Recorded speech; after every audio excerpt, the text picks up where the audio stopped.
ভৰলুৰ গাৰদুৱাল ভাঙিলে মন্ত্ৰী অশোক সিংহালৰ পৰিয়ালৰ প্ৰতিষ্ঠানে।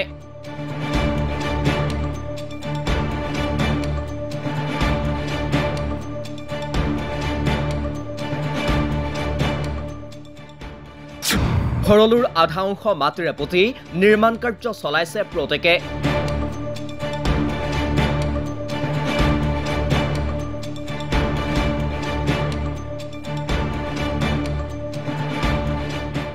ক্ষমতাৰ অপব্যৱহাৰ কৰি এইবাৰ ভৰলু নদীত প্ৰত্যেক জেহাদ।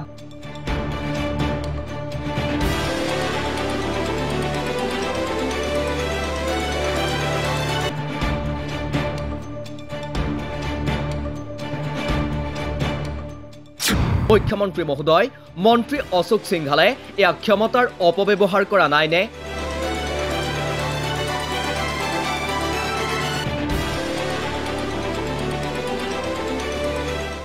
দুখীয়াৰ ঘৰত এই চৰকাৰৰ বুলডোজাৰ চলে।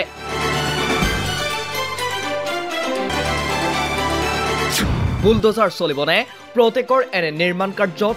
যে ভৰলু নদীৰ এটা বিশাল অংশৰ গাৰদুৱাল ভাঙি নিৰ্মাণ কাৰ্য চলাইছে এই প্ৰতিষ্ঠানটোৱে। আপোনালোকে দেখিবলৈ পাব কেৱল গাৰদুৱাল ভঙাই নহয়, ভৰলু নদীৰ মাজভাগলৈকে মাটি পেলাই পুতি পেলোৱা হৈছে আৰু তাৰ ওপৰত এতিয়া নিৰ্মাণ কাৰ্য অব্যাহত ৰখা হৈছে। দৃশ্যবোৰলৈ আপুনি মন কৰক, গুৱাহাটীৰ তৰুণ নগৰত এয়া সুবিশাল অট্টালিকা প্ৰত্যেক তৰুণ নগৰ। প্ৰত্যেক টাৱাৰৰ সমীপতে এয়া ভৰলু নদী।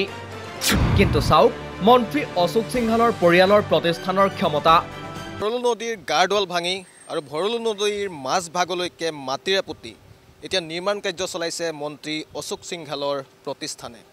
মই বৰ্তমান উপস্থিত আছোঁ গুৱাহাটী মহানগৰৰ তৰুণ নগৰস্থিত অশোক সিংহালৰ পৰিয়ালৰ প্ৰতিষ্ঠান প্ৰত্যেকৰ যি সুবিশাল অট্টালিকা, সেই অট্টালিকাৰ সন্মুখত উপস্থিত আছোঁ। তৰুণ নগৰস্থিত ভৰলু মুখৰ ঠিক দাঁতিতেই মন্ত্ৰী অশোক সিংহালৰ পৰিয়ালৰ প্ৰতিষ্ঠান প্ৰত্যেকে এই সুবিশাল অট্টালিকাটো নিৰ্মাণ কৰিছিল প্ৰত্যেক তৰুণ নগৰ। কিন্তু ইয়াৰ দাঁতিতে থকা ভৰলু নদীত এতিয়া নিৰ্মাণ কাৰ্য চলাইছে এই প্ৰত্যেকে।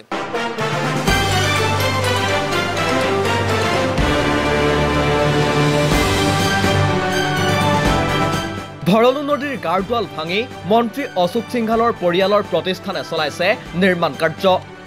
আনকি নিৰ্মাণ কাৰ্যৰ বাবে মাটি পেলাই পুতি পেলোৱা হৈছে নদীৰ আধা অংশ পৰ্যন্ত। কেৱল গাৰদুৱাল ভঙাই নহয়, ভৰলু নদীৰ মাজভাগলৈকে মাটি পেলাই পুতি পেলোৱা হৈছে আৰু তাৰ ওপৰত এতিয়া নিৰ্মাণ কাৰ্য অব্যাহত ৰখা হৈছে। আমি নাজানো বা এতিয়ালৈকে জানিব পৰা হোৱা নাই ইয়াত প্ৰত্যেকে কি নিৰ্মাণ কাৰ্য চলাব, কিন্তু বৰ্তমানলৈকে যি নিৰ্মাণ কাৰ্য চলাই থকা হৈছে আৰু তাতেই দেখিবলৈ পোৱা গৈছে যে সেই নিৰ্মাণ কাৰ্যৰ বাবে ভৰলু নদীৰ গাৰদুৱালৰ এটা বৃহৎ অংশ ভাঙি পেলোৱা হৈছে আৰু নদীৰ মাজভাগলৈকে মাটি পেলাই পুতি পেলোৱা হৈছে। মন্ত্ৰী অশোক সিংহালৰ পৰিয়ালৰ প্ৰতিষ্ঠান প্ৰত্যেকৰ বিভিন্ন নিৰ্মাণ কাৰ্যক লৈ শেহতীয়া সময়ত বিতৰ্কৰ সূচনা হৈ আছে। প্ৰত্যেকৰ বিশাল বিশাল নিৰ্মাণ কাৰ্যৰ বাবে বিভিন্ন স্থানত কৃত্ৰিম বান প্ৰবল হৈ উঠা বুলি অভিযোগ উত্থাপন হৈ আহিছে। মহানগৰীৰে জনকপুৰত প্ৰত্যেকৰ নিৰ্মাণ কাৰ্য পথৰ মাজভাগলৈ চলা বুলি অভিযোগ উত্থাপন কৰি প্ৰতিবাদ সাব্যস্ত কৰিছিল স্থানীয় ৰাইজে। আনকি দিছপুৰৰ বিধায়ক অতুল বৰাই মুখ্যমন্ত্ৰীলৈ স্থানীয় ৰাইজৰ অভিযোগ প্ৰেৰণ কৰি স্পষ্টকৈ লিখিছিল, মাননীয় মুখ্যমন্ত্ৰী মহোদয়, মন্ত্ৰী অশোক সিংহালৰ পুত্ৰই সৰ্বনাশ কৰিছে অঞ্চলটোৰ। কিন্তু একেই পুনৰাবৃত্তি দেখা গ'ল এইবাৰ তৰুণ নগৰত।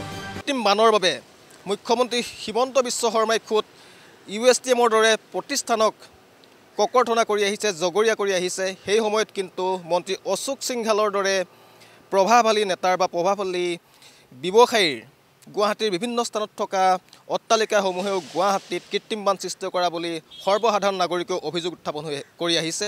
আৰু তাৰ মাজতে এই যি অট্টালিকা তৰুণ নগৰৰ প্ৰত্যেকৰ যি সুবিশাল অট্টালিকা, এই অট্টালিকাটোৰ ফলতো এই স্থানীয় অঞ্চলটো বৃহৎ কৃত্ৰিম বানৰ সন্মুখীন হ'ব লগা হৈছে বুলি বিভিন্ন সময়ত ৰাইজে অভিযোগ উত্থাপন কৰি আহিছে। একেদৰে জনকপুৰত থকা প্ৰত্যেকৰ আন এটা প্ৰতিষ্ঠানে পথৰ মাজভাগলৈকে নিৰ্মাণ কাৰ্য চলোৱা বুলিও অভিযোগ উত্থাপন হৈছিল আৰু সেই সন্দৰ্ভত বাতৰি প্ৰকাশৰ পাছতেই প্ৰত্যেকে সেই নিৰ্মাণ কাৰ্য ভাঙি পেলাইছিল।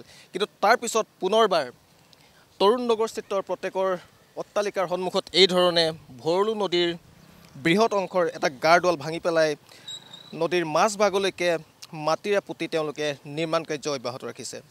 জনকপুৰ আৰু তৰুণ নগৰেই নহয়, গুৱাহাটীৰ ধাৰাপুৰ, বাঘৰবুৰী, পাঞ্জাবাৰী, ভেটাপাৰা, কালাপাহাৰ, বৰসজাই, গীতানগৰ, হেঙেৰাবাৰী, সুৰজনগৰ, আঠগাঁও, জাপৰিগোগ সকলোতে মন্ত্ৰী অশোক সিংহালৰ পুত্ৰই এটাৰ পাছত আন এটা অট্টালিকা নিৰ্মাণ কৰি গৈছে।